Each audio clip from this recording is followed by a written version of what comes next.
The easiest way to make these into individual heddles is to cut them before you put them on the loom.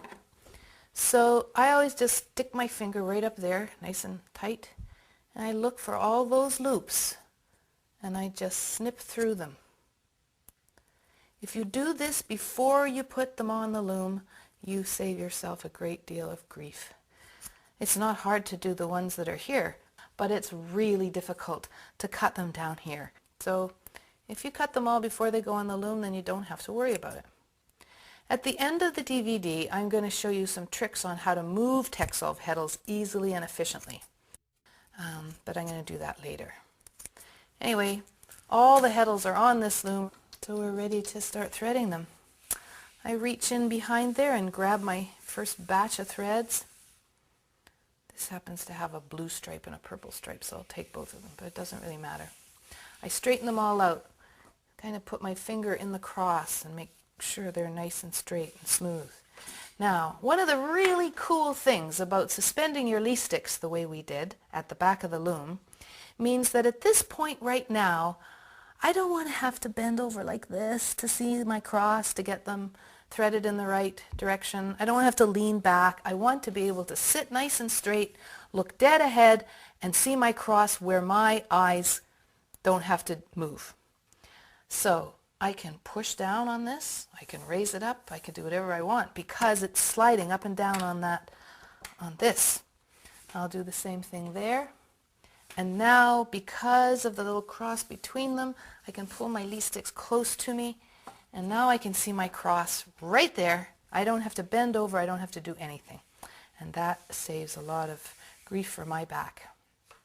So, lots of people thread their heddles with sleigh hooks or threading hooks. I don't use a threading hook, and I've gotten very quick at not using a threading hook, and I'm going to show you how I do it. I'll take a group of heddles and move them into the general vicinity. I don't need all of these heddles. And this warp is only 14 inches wide, so I'm going to get a bunch of these out of the way. I'm just going to put some of them over there. And they just slide along. You push them from the top and the bottom over. When your loom is brand new, sometimes there's a little overlapping on the heddles and they're a tad ornery. But once they have been used and separated after a warp or two, they behave themselves like good little heddles. One thing I want to draw your attention to before we thread the loom is this blocking pin. The blocking pin goes through the holes in the Texsolve where they're marked with black marker pen, right along here. When the pin is in, it holds all of the pattern shafts in neutral position, which means they can't move around when you're threading the loom or when you're tying the loom up underneath. This pin has to be removed for the loom to weave, but when you're not weaving or when you're threading or tying up, it's good to put it in. So this is how we do it. I'll pull the pin out, it's gone. Now these things can move up and down, but I want to lock them. So you just go, there's a hole in the Texsolve every centimeter. You pick it up with the pin and everything's blocked.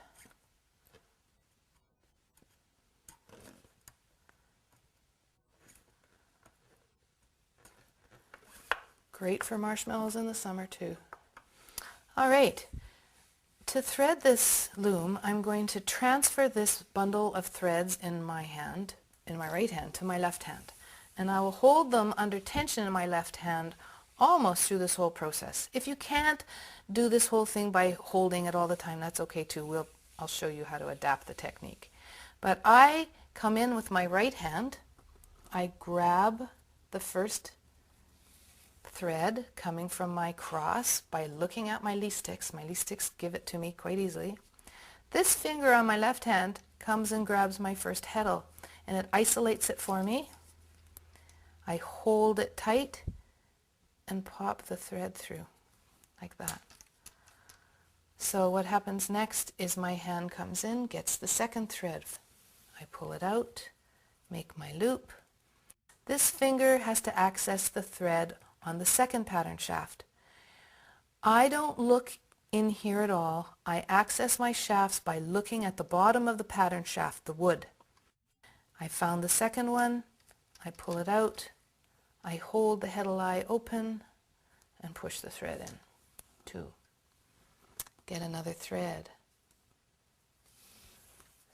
Now I'm counting across the bottom. 1, 2, 3. I access my next thread. There you can see some crossed heddles because they're brand new. Just have to pop them out, and eventually they're all individual heddles and they move quite freely. Here's our next one. We're threading this loom 1 to 8. 1, 2, 3, 4, 5, 6, 7, 8. So 1, 2, 3, 4. It's so easy when you just look at the bottom of the pattern shaft. You find the heddle right away.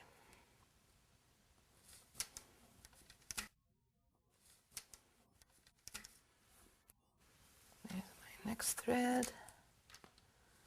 We're on 6. My next thread is on 7. My last in the sequence is on 8. Now, there are many different theories on marking heddles so that you can access Texsolve heddles easily. Some people like to paint their heddles on different pattern shafts, different colors. The problem with doing that is when you move heddles from one shaft to another shaft, then you have all of these different colors.